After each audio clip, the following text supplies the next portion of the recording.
Hello and a very good morning to you all. Today we are going to talk about equivalence and equivalent effect. So as you can see on the screen, actually it's a very long chapter. So I have divided into two separate portions, two separate segments. So today we'll be discussing with the first segments of the equivalence and the equivalent effect. From the very title you can understand it that we will try to find equivalence, and we need the equivalence since we are talking about translation studies, and in translation we need to find the equivalence. That means when you want to translate it from the source text to the target text, then you need to consider the equivalence, that whether that kind of equivalence of the source text and the target text, I mean between these two languages, whether you can find them and you can replace one language by the other language. So from one linguistic system or language system to another language system, you have to transfer the whole idea, especially while you translate from one language to another language. So that's why equivalence and also its effect. So we need to consider it if you really want to understand translation in the true sense of the term. And in every language actually there are lots of linguistic you can say the features are there. So that's why we must have, as a translator, we must have a good knowledge about this linguistic structures or features, so that when you want to translate you don't find any difficulty, especially when it comes to analyze a structure of a particular language. And especially you need to understand the structure of the both of the language that you are going to use in your translation work. That means the source text and also the target text, or the source language and the target language. So SL and TL, in both ways actually you have to have some uh, idea, a good idea about these two languages, and then you can find the correct equivalence, and also you can have the effect of transferring those equivalents into another language. So we will start our discussion, and I'll jump to the next slide.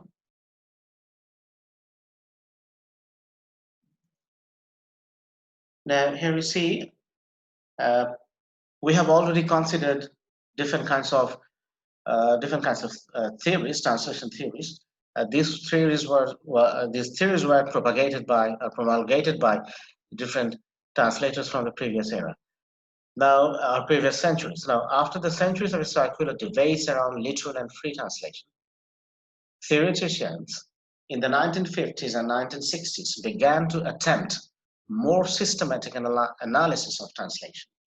So, in 1950s and 1960s, because we have already seen that in the early 19th century and also in the 20th century, that how in the early 20th century, that we have seen that the debate about the free translation or the literal translation, or the, you can say, the word for word translation or sense for sense translation. So this debate was there. But when in the middle of the 19th century, in the 20th century, it's 1950s and 1960s, in these two decades, we can see the theoreticians, they try to develop more systematic analysis of translation. Now, the new debate revolved around certain key linguistic issues.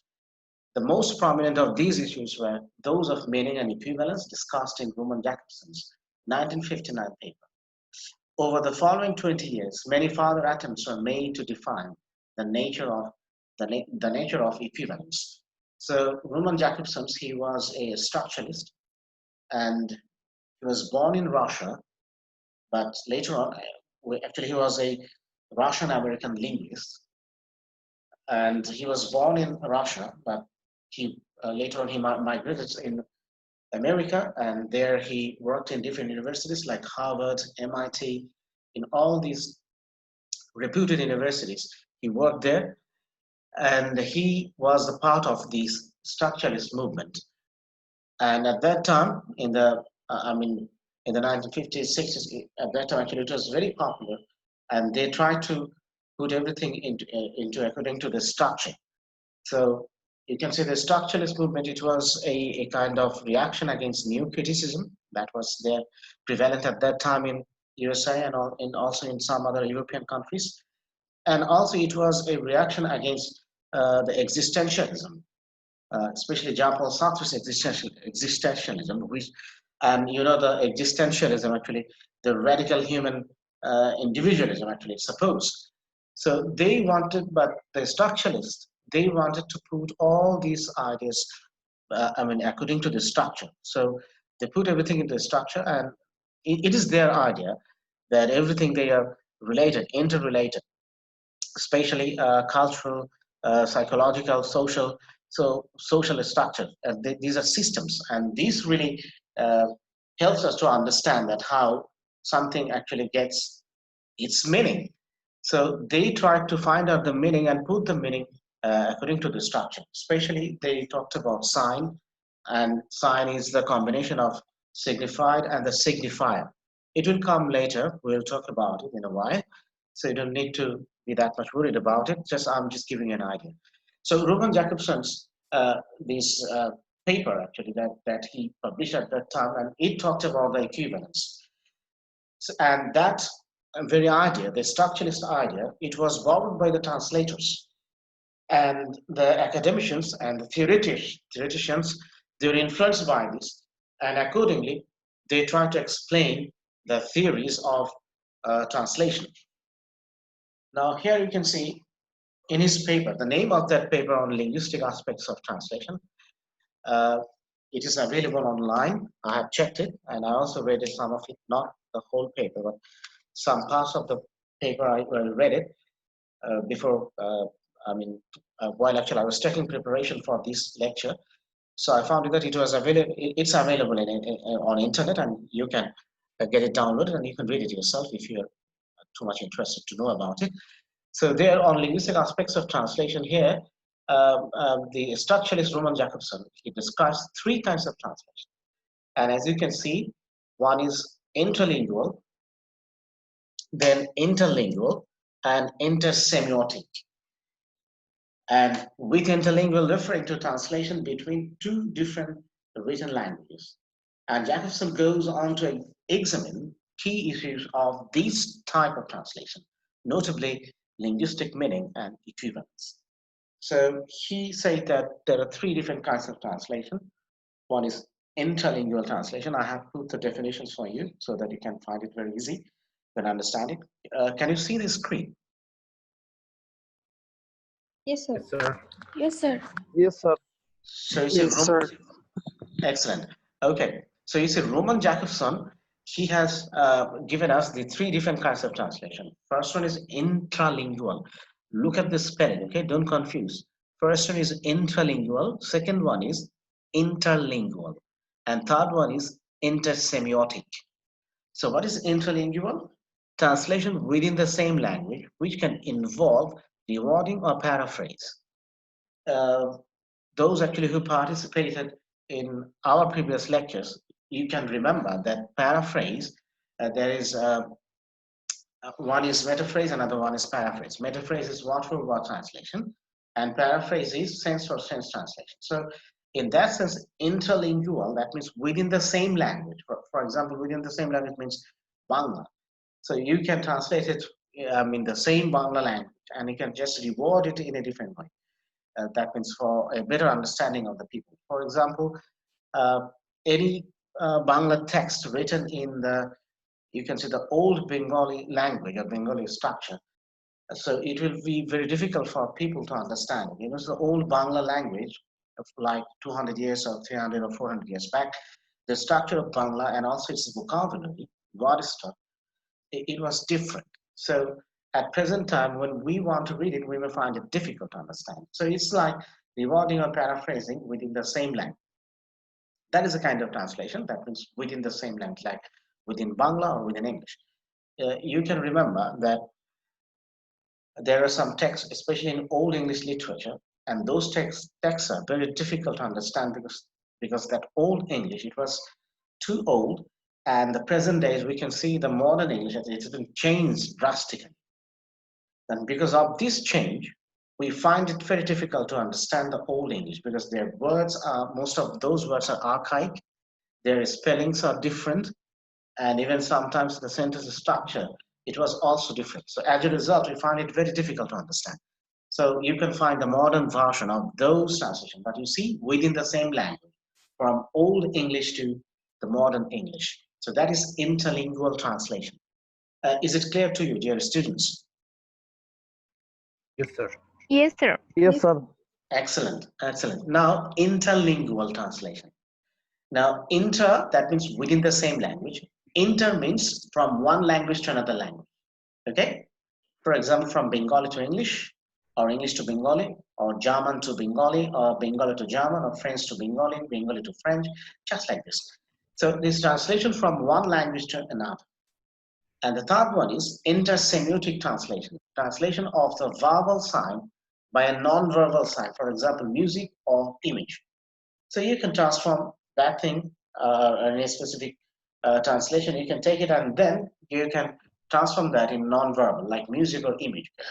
As you can see, especially in different kinds of musical composition, those are instrumental, and you will find that the verbal, the verbal sign, the verbal expression, those are transformed into acoustic.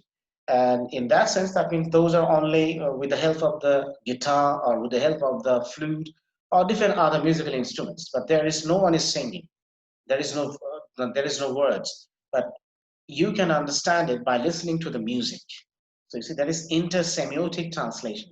Yes, semiotic actually means the study of sign that we call semiotic, that it studies sign, symbols. So that is semiotic. So that's what it says that inter-semiotic, that means from one sign to another sign. So from verbal sign to non-verbal sign. So that is inter-semiotic. Okay, got it? Sir, Yes. so please repeat it. The inter-semiotic. The last one. Yes, sir. Okay. Okay, I will explain it in Bengali for your better understanding. আমরা যখন musical composition গুলো দেখি, তোমরা দেখো যে Opera যেগুলোকে বলো, Opera দেখেছো? জি স্যার। এরকম Yes, sir. অপেরা হাউসে তোমরা দেখবে যে সেইখানে একজন কন্ডাক্টর থাকেন, we call him the conductor, ওই যে হাতে একটা তার একটা কন্ডাক্টিং একটা স্টিক থাকে, সেটা দিয়ে তিনি এরকম নির্দেশ দিচ্ছেন, অন্যরা সেই নির্দেশ অনুযায়ী কি করছে, তারা মিউজিক্যাল ইনস্ট্রুমেন্ট গুলো বাজিয়ে যাচ্ছে, রাইট? Oh, yes, sir. আসলে ওগুলো কিন্তু লেখা হয়, ওগুলো কিন্তু এক ধরনের গান। যেমন ধরো আমাদের আমরা যখন আমাদের জাতীয় সঙ্গীতটা, আমাদের ন্যাশনাল অ্যান্থেম, আমরা ন্যাশনাল অ্যান্থেম কি সবসময় গেয়ে হয়? তোমরা দেখেছো যে যখন টিভি চ্যানেলগুলো শুরু করে বা যখন জাতীয় কোনো প্রোগ্রাম শুরু করে, তখন কিন্তু একটা মিউজিকে ওই ন্যাশনাল অ্যান্থেমটা বাজে, কেউ কোনো Yes, গাচ্ছে। sir. আর হ্যাঁ। আমরা যখন স্কুলে যাই তখন তো আমরা গাচ্ছি আমার সোনার বাংলা আমি তোমায় ভালোবাসি, এভাবে শুরু করছি। কিন্তু ইন্টারন্যাশনাল, ন্যাশনাল কিংবা অলিম্পিকে যদি বাংলাদেশি কেউ যদি গোল্ড মেডালিস্ট হন, গোল্ড মেডেল উইন করেন, তোমরা দেখেছো যখন পতাকাটা উত্তোলন করে গোল্ড মেডেল দেওয়ার পরে, খেয়াল করেছো তখন শুধুমাত্র যিনি গোল্ড মেডালিস্ট হন তার দেশের জাতীয় সঙ্গীতটি বাজানো হয়, তখন Yes, কিন্তু sir. দাঁড়িয়ে সবাই কিন্তু গাচ্ছে না একসাথে। এটি কিন্তু ইন্টারসেমিওটিক।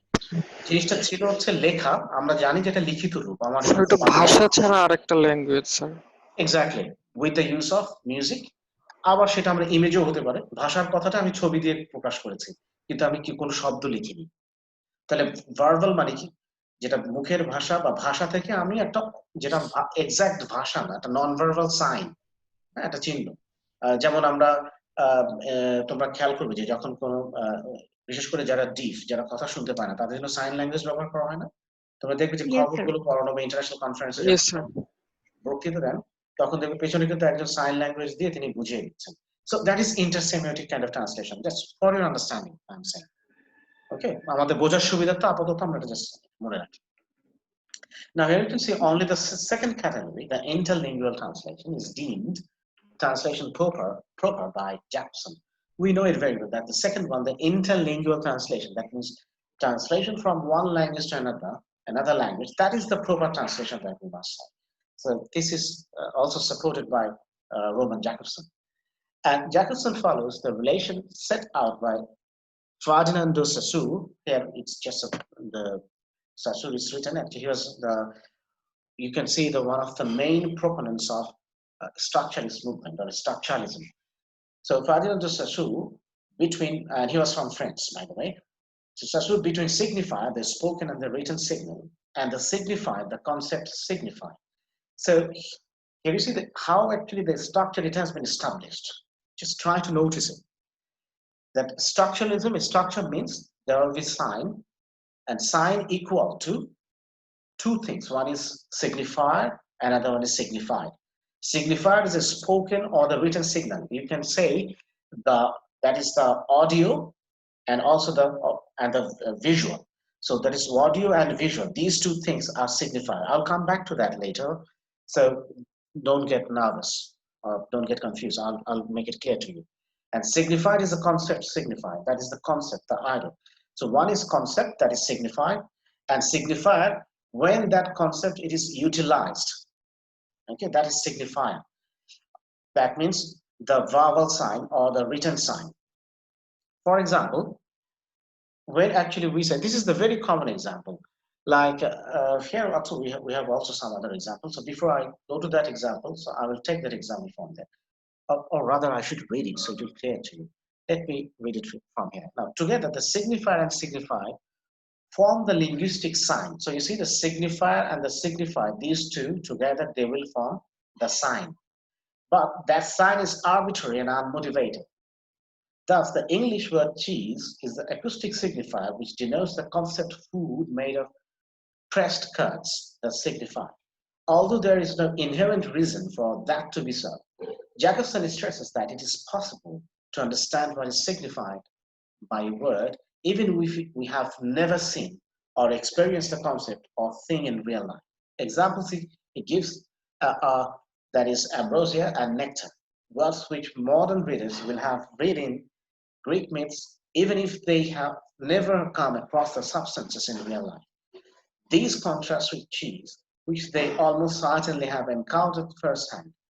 Now, why actually we need this signifier and signified, or this sign or semiotic actually? Why actually we need to know a little bit about it? I mean, in translation. Because you see, the structure of a particular language, and if you understand it properly, then it will help you to transfer the structural elements or substances of that language into your language, I mean the target language. So the source language and the target language. For both languages, you must know the structures. That's why this structuralist kind of discussion actually coming here, and we are giving importance for this, for a better understanding of this whole translation process. Now, here you see, I will come back to this signifier and signified discussion. So now you see that the signifier and the signified from the linguistic sense. So I told you that signifier and signified combinedly, they will form the sign. Now, what we call a sign. Now, sign is arbitrary and unmotivated. Now, here, look at the word cheese. Now, the English word cheese, in Bengali, what do you call it? Cheese? Makhon. Makhun ba ponir আমরা যেটা বলি Ponir. Ponir. Okay. So you see, you said ponir, and you see, it is struck my ear, and I can hear it very clearly. Do you understand what I'm saying? So that is acoustic. Cheese. So you can hear the sound, right? তোমরা শব্দটা শুনতে পাও না যখন আমি cheese বলছি কানে লাগছে, এটা হচ্ছে acoustic signifier. আর আমি যখন চিজ বলি তোমার কল্পনায় কি ভেসে ওঠে বলো তো? What do you imagine? তোমরা কি কারো কল্পনায় চিজ বলার সাথে সাথে তার কল্পনায় চিজের স্ট্রাকচারটা ভাসেনি? স্যার চিজের গঠনটা চলে আসছে, চিজের চেহারাটা মনে মনে চলে আসছে না? স্যার চিজের চেহারা, ওটার colour. Exactly. So you see, the cheese is the acoustic signifier, but when I mention cheese, so the concept of the cheese, and you know what is cheese? Is it a book? Cheese is book? Is it a book or is it a pen? What is it? What is cheese? Cheese কি? এটা কি বই বা কলম খাতা pencil এরকম কিছু? No, sir. না স্যার এটা খাবার। Exactly. Dairy cheese, product. exactly. Cheese is a kind of dairy product.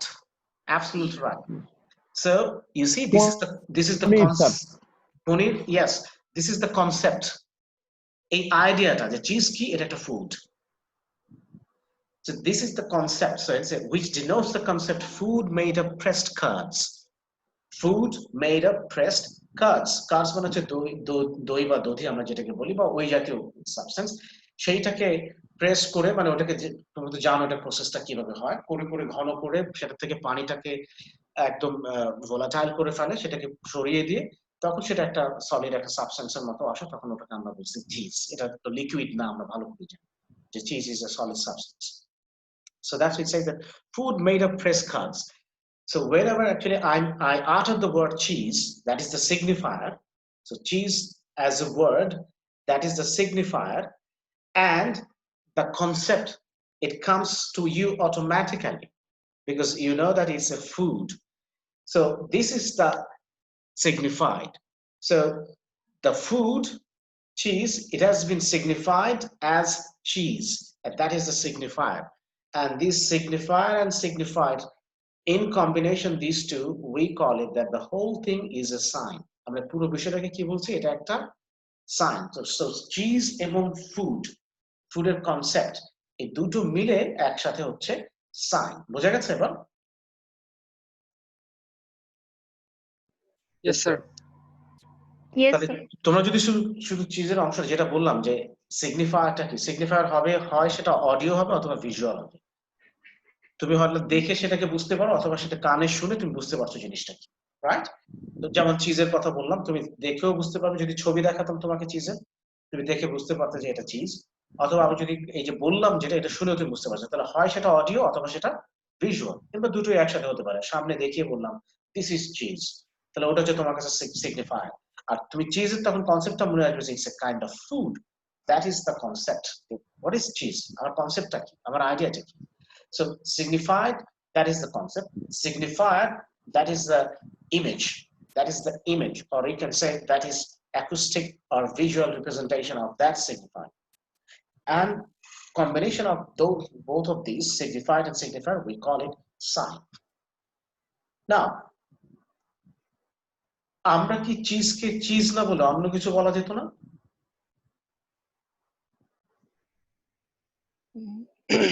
আমি তোমাদের একটা কনসেপ্ট দিই। For example, when I say dog, you know what is dog, and when I say cat, you know what is cat. So cat and dog, these are sign.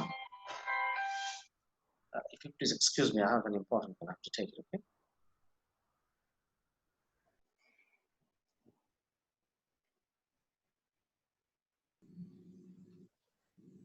Okay. As I was saying, that these signifier and signify this relationship, they're saying that this is arbitrary. Because I gave you the example of dog and cat. So I could have said that dog is not dog, that is cat, and I could have termed cat as dog. আমরা এটা করতে পারতাম না যে আমরা যদি শুরু থেকে সবসময় বলতাম যে যেটা এখন ডগ বলে জানি ওটার নাম যদি ক্যাট দিতাম, তাহলে সবাই ওটাকে ক্যাট হিসেবে চিনতো না? Yes, sir. আর আমরা যেটাকে ডগ বলছি সেটাকে যদি ক্যাট বলতাম, তাহলে সবাই ওটাকে ক্যাট হিসেবে চিনতো না? Yes, sir. তাহলে ব্যাপারটা কি, why actually it happened? That's why it's an arbitrary. There is no you cannot say why did it happen, but you can find the relationship that people are using it for a long period of time, and that's why we are calling dog is a dog and cat is a cat. But this thing is arbitrary. Yeah, there is no logical connection. I could have said that that is cat, that is dog, or this is dog, this is cat. I could have said that. So for an individual, so as an individual, I cannot determine it. একজন individual হিসেবে আমি এই সাইনে এই প্রসেসটাকে determine করতে পারি না। আমার কালচার, আমার ট্র্যাডিশন, আমার কাস্টম, আমার সোসাইটি, আমার সাইকোলজি, ফিলসফি অফ লাইফ, এই সমস্ত সামগ্রিক দিকগুলো বছরের পর বছর ধরে এই রিলেশনশিপটা তৈরি করছে। Got it? Yes, sir. And the structuralists, they try to find this relationship. They try to explain this relationship. It's not like the individualistic approach to any kind of translation or anything. So there is a structure and everything is connected and they're meaningful through this kind of a structure. Without this kind of a structure, everything will be meaningless. আমরা যদি এই স্ট্রাকচারের মধ্যে sign সিগনিফাইড আর সিগনিফায়ার এই স্ট্রাকচারের মধ্যে যদি না যাই, তাহলে যে আমরা আমাদের আশেপাশে যে ফেনোমেনন আছে যেগুলো, সেগুলো মিনিং খুঁজে পাবো না, সেগুলো অর্থহীন হয়ে যাবে। স্ট্রাকচারের মধ্যে দিয়ে গেলে তখন সেগুলো অর্থবহ হয়ে ওঠে। কিন্তু সেক্ষেত্রে যে সিগনিফায়ার এবং সিগনিফাইডের যে বিষয়টা সেটা আবার আরবিট্রারি, এটা হয়ে আসছে, কিন্তু আমরা এখন এটাকে একটা নাম দিয়ে এটাকে স্ট্রাকচারের মধ্যে ফেলে সেটাকে আমরা মিনিংফুল করে তুলতে পারি। বোঝা গেছে? So this was the idea of the structuralists. I mean, those actually who were working for this to develop this idea at that time in 1950s and 1960s. Now, Jacobson stresses that it is possible to understand what is signified by a word even if we have never seen or experienced the concept or thing in real life. So he's saying that even in real life, even if you haven't seen that thing in our life, but we know what is it. Without seeing, just by listening to that word or sign or signifier and signified, I mean that signifier, we can understand it that what is that. For example, nectar. Maybe we haven't seen it in our life what is nectar, but we know what is nectar. Can you tell me what is nectar? But if I give you the concept, the signifier is the nectar, the word itself. শব্দটাই হচ্ছে signifier. জিনিসটার নাম কি? Nectar. What is nectar? If I give you the concept, তুমি শুধুমাত্র শুনে না দেখেও জীবনে কখনো দেখোনি, তারপর তুমি অর্থ বুঝতে পারবে। So here nectar means honey, মধু। ফুলের মধ্যে যেটা থাকে সেটাকে নেকটার বলে, ওটা যে কালেক্ট করে যারা মৌমাছি যখন সেটাকে কালেক্ট করে, bees, the honey bees, they collect it from the flowers, that is nectar, and then we get it after the process, some process, and this process is done, obviously it's done by the bees itself, then we get, that is honey. Got it what I'm saying? Do you understand me?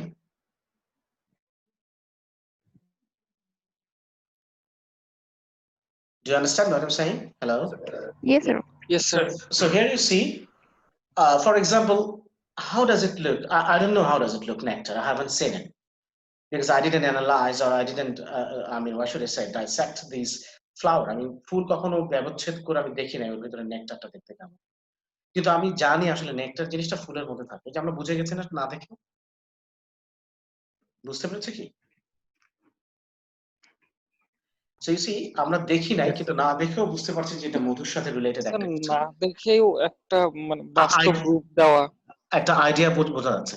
R নেকটারের test কেমন হতে পারে বলতো? What could be the taste of nectar? মিষ্টি। Exactly, it will be sweet. So you see, the whole concept, we can get it even without seeing it. So that's why he's saying that even it is possible to understand what is signified by a word, even if we have never seen or experienced the concept of thing in real life. বাস্তবে যদি দেখে নাও থাকি, যেটা সিগনিফাইড করা হচ্ছে একটা সিগনিফায়ারের মাধ্যমে, আমরা কিন্তু এরপর ওটা বুঝতে পারি, ওটা আইডিয়াটা নিয়ে। And it is very important while actually you are translating as a translator. You must take care of this kind of thing, this kind of, I mean, structure. Now, here, Jacobson follows the relation set out by Cecil between the signifier, the spoken and the written signal. I think I have explained it. Okay, this is the next one. Yeah, here you can see the sign and signifier. I have already explained it, so I don't think that we should go for further explanation. I hope that you will be able to understand it. So here actually you can see the signs and the signifier and signified, that is the combination of signifier and signified, that is, then we get sign. And here you can see the very simple definition of signifier. Signifier is a sound associated with or image of something. So either it is a sound or it's an image that I've already told you. For example, tree. The signified is the idea or concept of the thing. The signified is the idea of the concept. So the tree, that is the word. And when I say tree, in your imagination, you can see the tree, right? So that is the concept. And the sign is the object that combines the signifier and signified, the signified into a meaningful unit. So when this signifier and signified, they are combined and they are meaningful, then we call it a sign. Okay?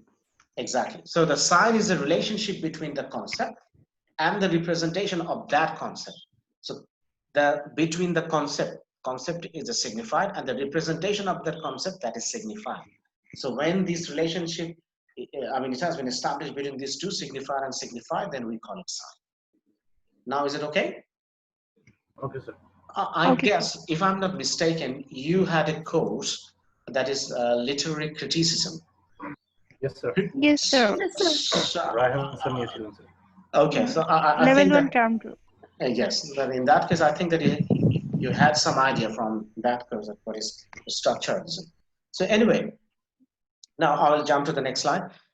Jacobson then moves on to consider the thorny problem of equivalence in meaning between words in different languages. Now, thorny problems means it's a very difficult problem and it's very challenging, that equivalence in meaning between words in different languages. So when actually I'm going to translate from English to Bangla, my mother tongue, or from Bangla to English, there lies the problem. You have to find the equivalence in meaning, and this is thorny. This is a very dangerous adventure, you can say, because you have to take lots of challenges while translating. Because both of these languages, they are not equal from every perspective. There are lots of differences between these two languages. That is, one is English and another one is Bangla, or from English to German. In either way, actually, when you want to translate from one language to another language. So he points out, that is Jacobson, he points out that there is ordinarily no full equivalence between code units. So there is no full equivalence between code units. Code units means two languages. So you cannot find full equivalence. It's impossible. That everything in English and also in Bangla, they will be equal, and you can't expect that. That is impossible, because there are two different kinds of code units.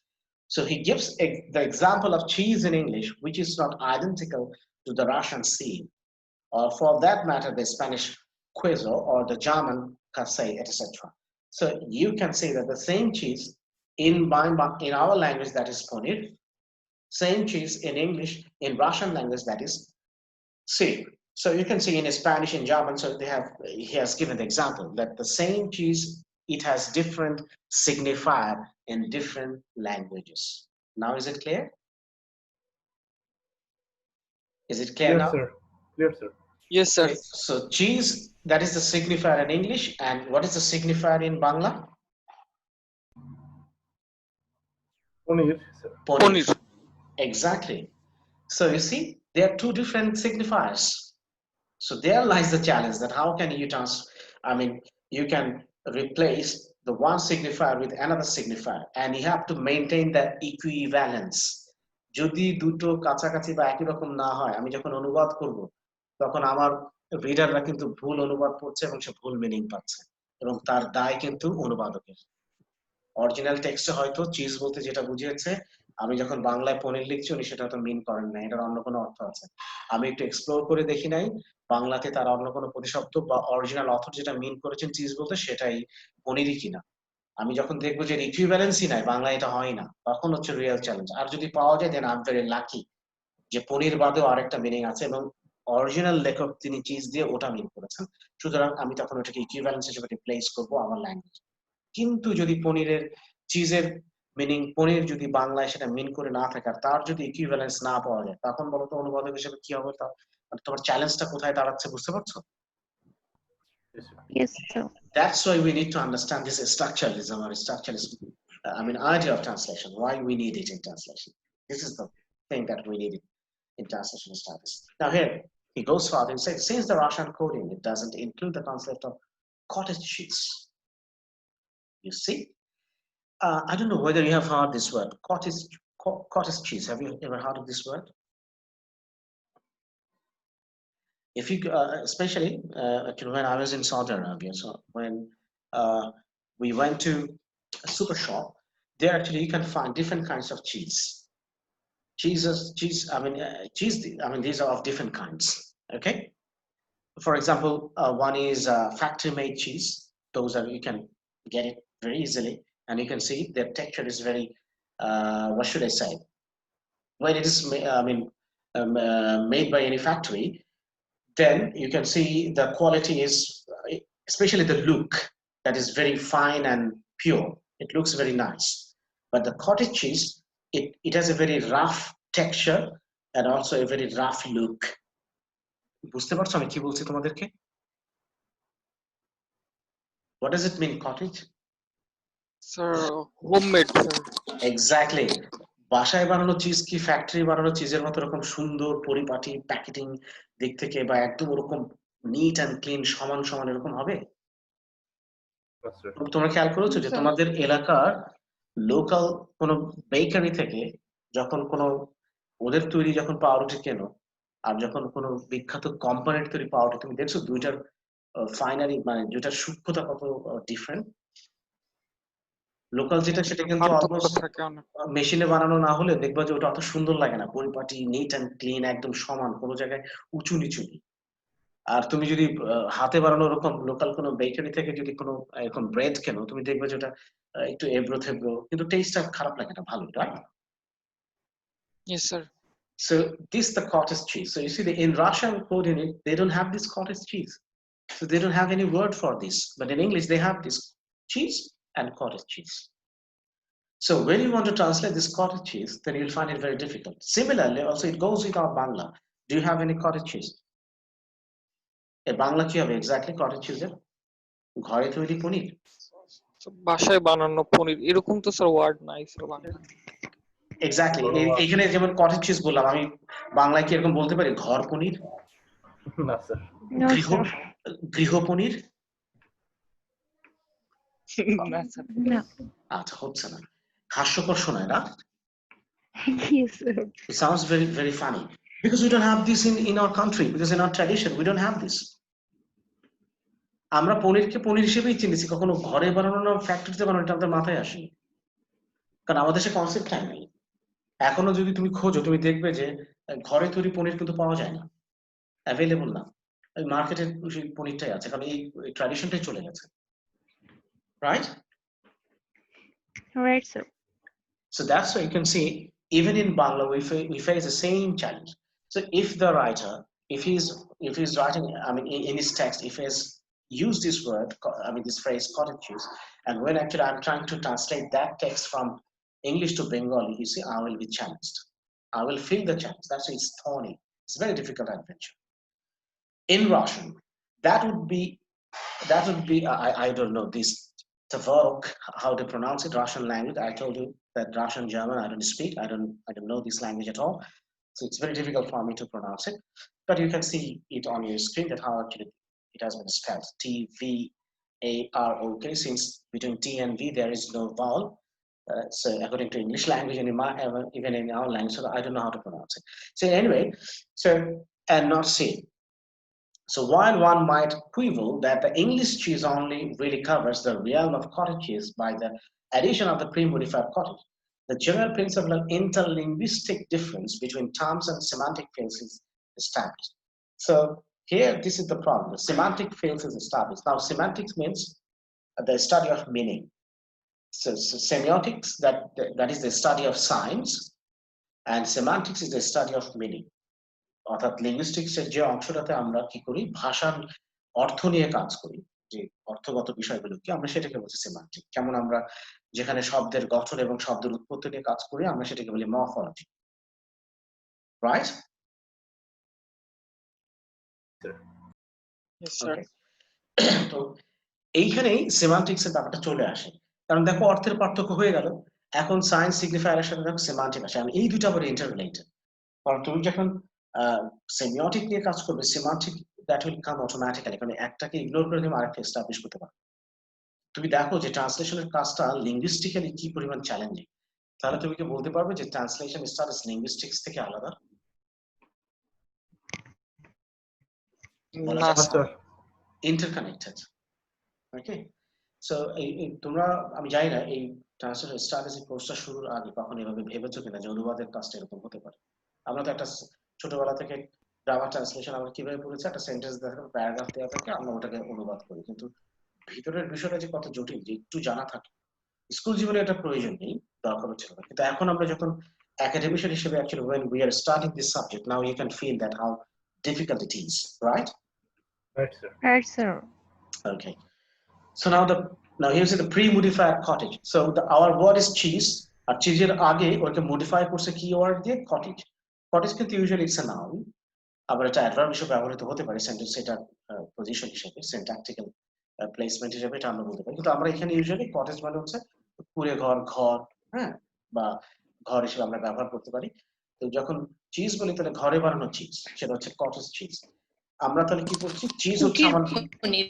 হ্যাঁ হ্যাঁ কুটির পনির বলতে পারো, it sounds very funny. আচ্ছা, এখন এটা যেটা হচ্ছে যে এই পনির শব্দটা চিজের আগে মডিফায়ার হিসেবে বা তাকে বিশেষায়িত করছে কটেজ শব্দটা। এই জন্য বলছে যে the general principle of interlinguistic difference between terms and semantic fields is established. Now here you see the general difference, the principle of interlinguistic difference. Interlinguistic difference means the difference between one language and another language, right? Regarding word, thus regarding sign, signifier and signifier, and also then automatically comes the meaning. আমি যখন sign সিগনিফায়ারে বা আমরা যখন structure বইতে যাচ্ছি তখন automatically সব অর্থের পার্থক্যের কারণে তো এখন আমাকে এটা নিয়ে চিন্তা করতে হবে যে একটা হচ্ছে যে আমার আদৌ আমার ভাষাতে কটেজ চিজ এই বিষয়টা আছে কিনা। তাহলে এটাকে আমি যখন সাইন সিগনিফায়ারে যাচ্ছি এটা হচ্ছে স্ট্রাকচার আন্ডারস্ট্যান্ডিং। এরপর আমি দেখলাম যে যখন আমি করার চেষ্টা করছি তখন অর্থের দিক থেকে কি দাঁড়াচ্ছে। যেমন অলরেডি আমি যখন তোমাদেরকে বলছি কুটির পনির, একটা লুডিক্রাস ইফেক্ট আসছে। আচ্ছা, আমি যখন সেকেন্ড টাইম কুটির পনির বললাম এবার কি খারাপ লাগছে আগের বারের মতো শুনতে? সত্যি করে বললাম, না স্যার, প্রথমবার হাসি আসছে, না স্যার, এবার কি আসছে? না স্যার, ইউজ টু হয়ে গেছে। Used to না হয়ে স্যার, গেছে না? used to আমি হয়ে যখন গেছে। একবার শোনার পর অভ্যস্ত হয়ে গেছি। এক্স্যাক্টলি অভ্যস্ততা, আমি আমার অনুবাদের মাধ্যমে আমাকে এই চ্যালেঞ্জটা নিতে হবে যে আমি আমার রিডারকে অভ্যস্ত করে তুলতে পারবো কিনা। এবং পরবর্তীতে দেখা যাবে কুটির পনিরটা বাংলা একাডেমির নেক্সট ভার্সনে বাংলা একাডেমি ডিকশনারিতে চলে আসছে পনিরের সাথে এন্ট্রি হিসেবে কটেজ পনির, তার অনুবাদে আসবে কুটির পনির। আমি বোঝাতে পারছি বিষয়টা তোমাদেরকে? জি। এটা কিন্তু আমাদের সোশ্যাল লিঙ্গুইস্টিক্স এর সাথে আমরা যেটা এখন পড়ছি তার সাথে কিন্তু রিলেটেড, যে স্ট্যান্ডার্ডাইজ কিভাবে হয়। এভাবেও কিন্তু একটা শব্দ স্ট্যান্ডার্ডাইজ হয়ে যেতে পারে, সেই শব্দটা চলে আসবে তখন আমাদের ব্যবহারে কুটির পনির এই ফ্রেজটা। ওকে, so now I will go to the next slide. Now here you see in Jacobson's description he is saying interlingual translation involves substituting messages in one language not for separate code units but for entire messages in some other language. So you see the interlingual translation involves substituting messages in one language not for separate code units but for entire messages in some other language. So it's not only that you are just substituting the code from one code to another code. It's actually you're substituting the whole linguistic system or phenomena from one linguistic phenomena or structure or system to another linguistic phenomena or structure or system. আমরা যখন কি করি ইন্টারলিঙ্গুয়াল যখন করি completely একটা ভাষার পুরো structure linguistic phenomena থেকে আমি আরেকটা ল্যাঙ্গুয়েজের ফেনোমেনা বা লিঙ্গুইস্টিক স্ট্রাকচারে প্রতিস্থাপন করছি না, দুটো কমপ্লিটলি ডিফারেন্ট একটা ওয়ার্ল্ডে নিয়ে যাচ্ছে না একটা মেসেজ থেকে আরেকটা মেসেজে। বোঝা যাচ্ছে কথাটা? স্যার যে আমরা ইন্টারলিঙ্গুয়াল ট্রান্সলেশন মানে এক ভাষা থেকে আরেক ভাষা যখন করি তখন পুরো ভাষার সমস্ত লিঙ্গুইস্টিক ফেনোমেনা সহ আমি একদম প্রতিস্থাপন করি আরেকটা ভাষাতে। দ্যাট ইজ দ্য চ্যালেঞ্জ, শুধু মিনিং নাকি। Jacobson actually is saying that the translator, just look at this, the translator records and transmits a message received from another source. So you see, he records it and he transmits it. তিনি প্রথমে সেটাকে record করেন, সেটাকে তিনি অনুধাবন করেন নেন, এবং তারপরে তিনি সেইটাকে ট্রান্সমিট করেন, সেটাকে আরেকটা ভাষাতে তিনি পাঠিয়ে দেন। ট্রান্সমিট করা মানে তো পাঠানো, প্রেরণ করা। তিনি সেটাকে প্রেরণ করেন ওই মেসেজটা আরেকটা সোর্সে। তার মানে from one source to another source, when you transmit it, that is translation, and that is the challenge. Thus, translation involves two equivalent messages in two different codes. So my English codes, from English codes to Bangla codes, when I'm actually transmitting the whole messages, so that is the process. And there I have to find two equivalent messages in two different codes. So the messages will remain same, but the codes are different. And there are actually I have to find the equivalence, মানে যেটা কাছাকাছি হয় এরকম খুঁজে বের করতে হবে, and there is a challenge. Okay? Yes. Okay. All right. Now, for the matches to be equivalent in source text and target text, the code units will be different since they belong to two different sign systems, languages which partition reality differently. So you see, here you see it says that the matches is to be equivalent in source text and target text. That's it. Source text এবং target text এর মধ্যে আমার ম্যাসেজটা equivalent হতে হবে এবং এইটা যদি equivalent করতে যাই কি হচ্ছে, the code units will be different since they belong to two different sign systems. So certainly Bangla is a different code unit and English is a different code unit. So the message, if I really want to transmit the same message, but the challenge is that I am using two different codes, right? The two different code units, that is English and Bangla. And that's why it's very difficult. Yeah, so it says that sign systems, that means the languages which partition reality differently. So you see the partition is, or the difference is, that is the reality is completely two different reality, two different codes of systems. From a linguistic and semiotic angle, I told you linguistic means from the language and semiotic means the structuralist point of view or the sign. From that angle, Jacobson approaches the problem of equivalence with the following new famous definition. This is his new famous definition of equivalence. Now here he's saying equivalence in difference is the cardinal problem of language and the pivotal concern of linguistics. So equivalence in difference. So when this is very interesting. আমরা অনেক সময় বলি না যে মতানৈক্যের মধ্যেই যেন একটা ঐক্য নিয়ে আসার চেষ্টা করি, or we can say we want to bring order in disorder, right?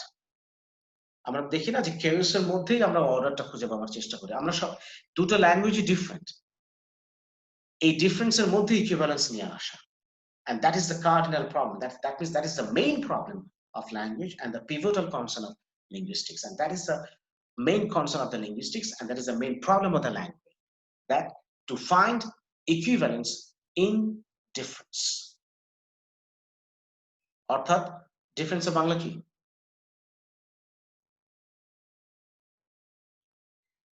Hello, ভিন্ন স্যার। ভিন্নতার মধ্যেই ঐক্য খুঁজে বের করা, এটাই হচ্ছে challenge. Okay, is it clear now? G sir. Excellent. Now, Yes, sir.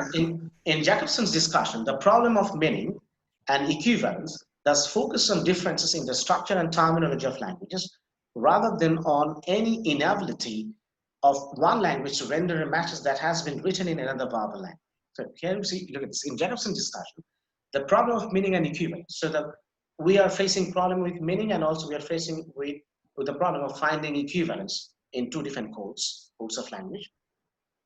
Thus focus on differences. So now it focus where we are focusing on differences in the structure. That means the difference of a structure of linguistically, the difference of a structure in Bangla, and also the difference of sentence structure or the linguistic structure in English. So now we are focusing on that differences and terminology of languages. And also we are focusing on the differences of terminology. That means the signifier. What we call cheese, they call it, we call it paneer, they call it cheese. So that is the terminology of languages. That is the difference. Rather than on any inability of one language to render a message that has been written in another verbal language. So we are not concentrating on the inability of one language to render a message. একটা ভাষা যে অক্ষমতা, যে সেই ভাষা থেকে আরেকটা ভাষাতে রূপান্তর করার অক্ষমতার উপরে আমরা আসলে মেসেজটা রেন্ডার করা, অর্থাৎ ভেতরের কনসেপ্টটাকে আরেকটা ভাষাতে ট্রান্সমিট করবার যে ইনঅ্যাবিলিটি অর যে আমাদের অপারগতা, সেটার উপর আমরা কনসেন্ট্রেট না করে আমরা মূলত যেটা কনসেন্ট্রেশন করি সেটা হচ্ছে এই দুটো ভাষার মধ্যে স্ট্রাকচারাল ডিফারেন্স এবং টার্মিনোলজি ডিফারেন্সটা হচ্ছে আমরা ফোকাস করার চেষ্টা করছি।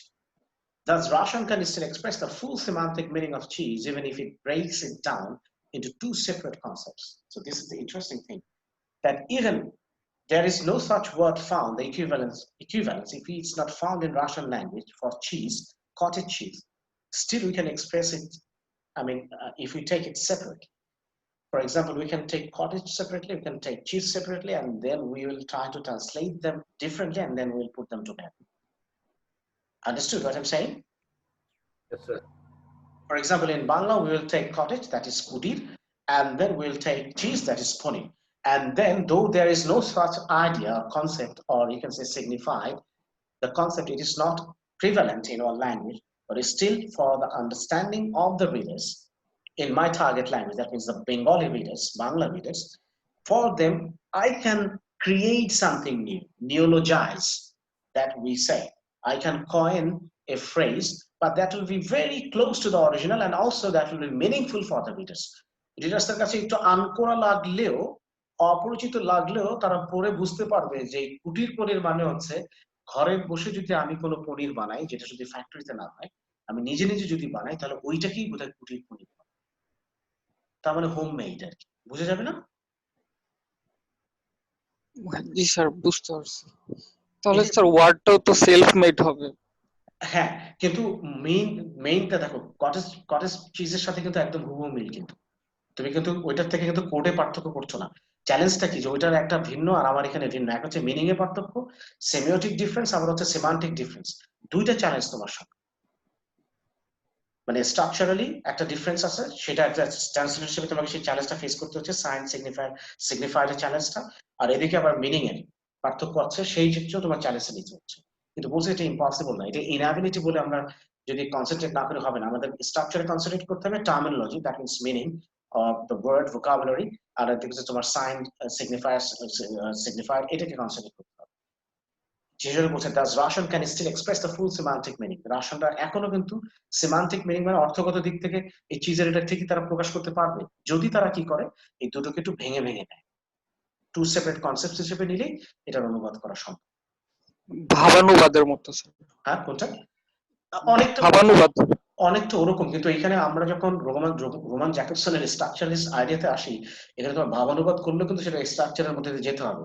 কারণ স্ট্রাকচারালিজমের আইডিয়াটা হচ্ছে, যদি তুমি যদি কোনো সমস্ত ওয়ার্ল্ড পার্সপেক্টিভ, তোমার ওয়ার্ল্ড ভিউ সবকিছুকে তুমি স্ট্রাকচারের মধ্যে দিয়ে সেটাকে ফেলে বোঝার চেষ্টা করতে হবে, তাহলেই সেটা মিনিংফুল হবে। যদি সেটা না করো, ওটা হবে মিনিংলেস। ওকে, আমরা আসলে এই আজকের এই স্লাইডটা দিয়ে শেষ করব। The next slide I would like to conclude today's discussion here. See, for Jacobson, cross-linguistic differences center around obligatory grammatical and lexical forms.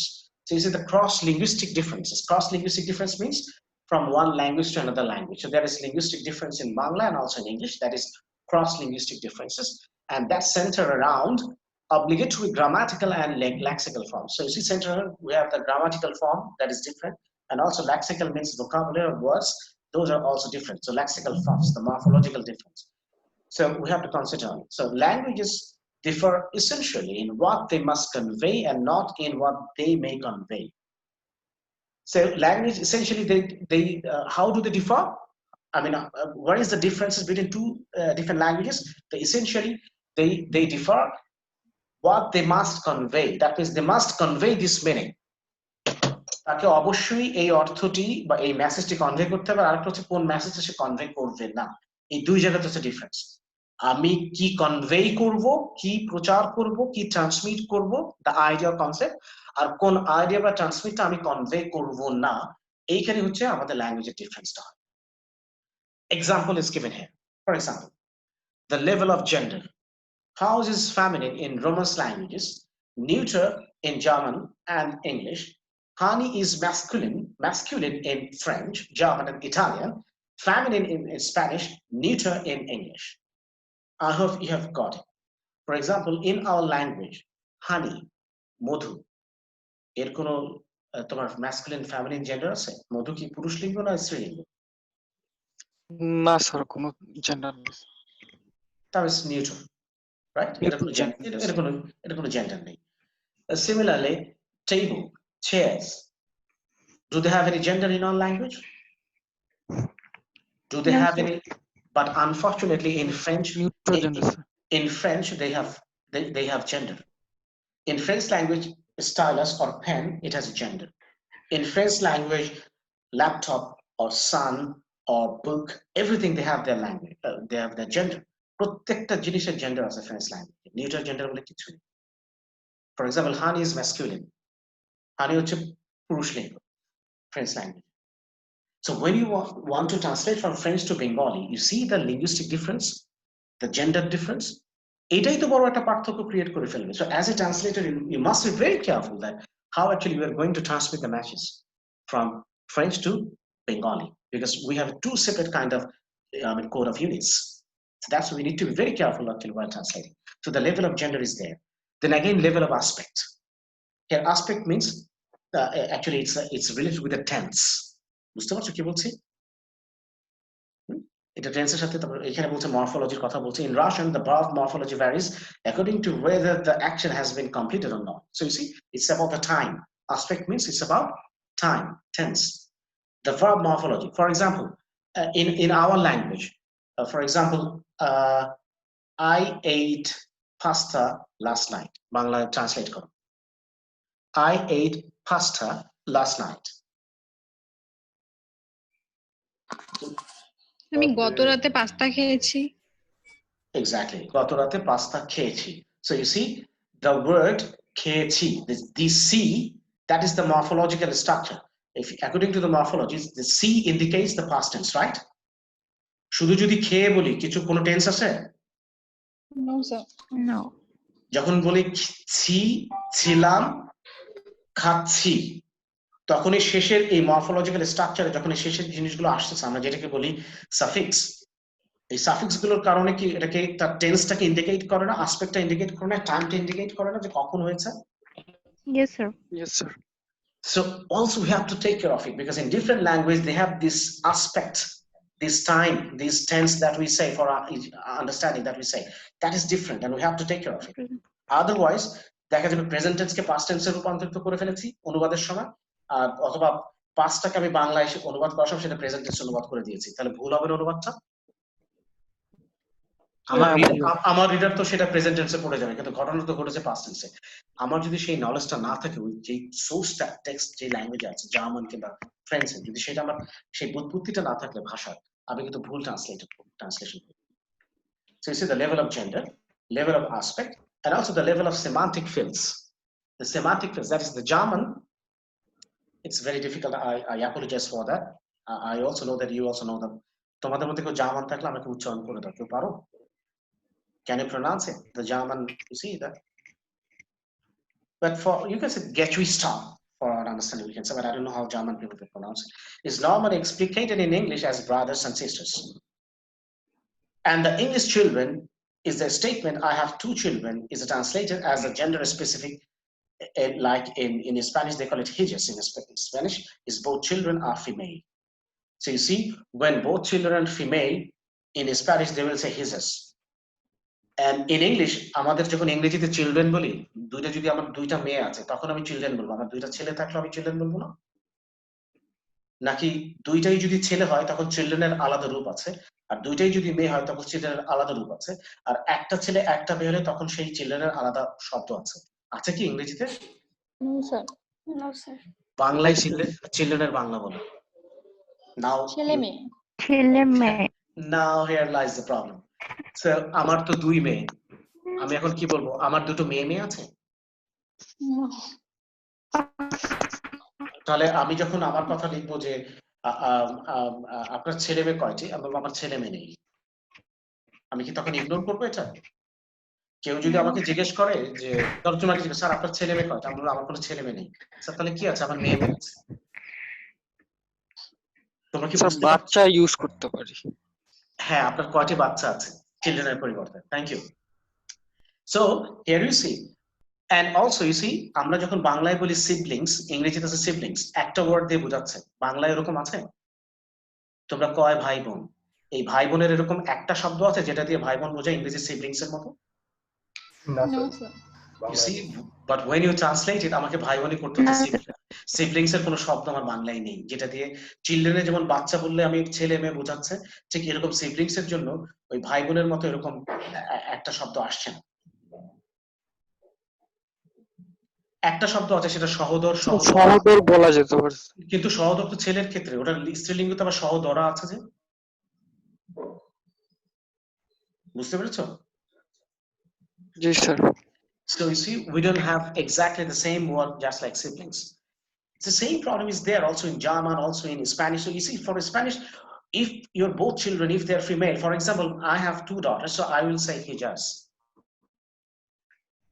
If I have two boys, then maybe they have separate word in Spanish, but in English they don't have it. So when you translate from Spanish to English or Spanish to Bangla, so you need to take that challenge that how can we translate that same thing, and we have to find the equivalence. If there is no equivalence, then we'll translate it as ছেলে মেয়ে, তার দুটো ছেলে মেয়ে আছে, তার একটা ছেলে একটা মেয়ে, অথবা তার দুই মেয়ে। Okay, in this way actually you have to translate it. So you see the level of gender, and even in the level of gender, sometimes we find it, we have this difficulty that when we listen to an English name or a German name, then we find it very difficult to identify their gender, whether he or she. এরকম হয় না যে একটা নাম শুনে বুঝতে পারি না ওটা কি ছেলে না মেয়ে, আমি এখানে হি হিসেবে লিখবো লেখায় নাকি সে হিসেবে লিখবো? Doesn't it happen with us? For example, if I say Karim, Karim is a he or she? Abdul Karim? He. So we know it, but for a German it might be a problem. Maybe he doesn't know that whether Karim, because it's a Muslim name, so that's why you know Karim, Abdul Karim actually it's for boys, right? And for example, Right. if I say Rohima, so that is he or she. She. But She. if I say Abdul Rahim, that is he or she. He হবে sir. Exactly. So we know it because we are, I mean, we have the orientation, we know the language, especially the Arabic. Since our religion is Islam and we are a little bit, we have some kind of affinity or we are attached to that language, Arabic. So we know that Abdul Karim and Rahim and Rahima. So we know that these are he, she, we know that this bifurcation. But for a German, it might be a problem. He may not know that Rahima, is it she or he? So when actually he will try to translate it in his language, so if he doesn't know about this thing, then he will find it very difficult to translate it. এবং সে যদি ভুল করে ওইটাকে সে একজন তাকে যদি মহিলা হিসেবে সে লিখেই ফেলে তার অনুবাদে তার ল্যাঙ্গুয়েজে, তো সে তখন যে জার্মান সে জানবে যে না এটা সে ভুল করেছে, তখন সে তার অনুবাদ করে হাসবে না, যে সে ওই জানেই না যে রহিমাকে সে মহিলা হিসেবে লিখবে নাকি পুরুষ হিসেবে লিখবে, সে ভুল করে সে পুরুষ হিসেবে অনুবাদ করে দিয়েছে জার্মান ল্যাঙ্গুয়েজ, বাংলা থেকে যখন সে জার্মান লিখছে, তাহলে এটা ভুল না একটা? So this is the level of gender. So you see how much challenging translation can be. I think, do you have time? No, sir. Yeah, I think we are done. So so far we have discussed it. I mean the basic our understanding. It's about the equivalence, that how actually we can identify. So the nature of linguistic meaning and equivalence, I hope you have got some idea. So Roman Jacobson actually he initiated this idea, and it really helped that they something which is untranslatable and something which is translatable, and how actually we can do it very creatively. That is called creative transposition. So I mean, considering the phonemic similarity in sensed as semantic relationship, that means the form, the sound, and also the meaning. So we need to consider all these things and also the structuralist ideas. Then we can find it that whether actually we can translate a work properly. It is translatable, but that is very challenging. And Roman Jacobson actually, in his seminal paper, actually he discussed this idea of meaning and equivalence. And it is one of the main, you can see one of the very main important theories of translation studies, and please go through it again and try to understand it. And if you find it difficult, then you can talk to me again and we can discuss it also in our next lecture. So if you have any question, you can ask me now, otherwise I'd like to conclude after this session. Do you have any question? Any question or any opinion? No, sir. No, sir. All right. Sir. Yes, yes. I want to say something about our assignment. Can I? Just give me a moment. You really did well, and though it's I mean, to some extent, some of the discussion, some of the issues are, to some extent, they're difficult, but still I try to make it easy for you, and I hope that you'll find it quite useful. So thank you, and hope to see you next time, inshallah. Take care of yourself. Thanks. Assalamu alaikum, sir. Wa alaikum assalam wa rahmatullah.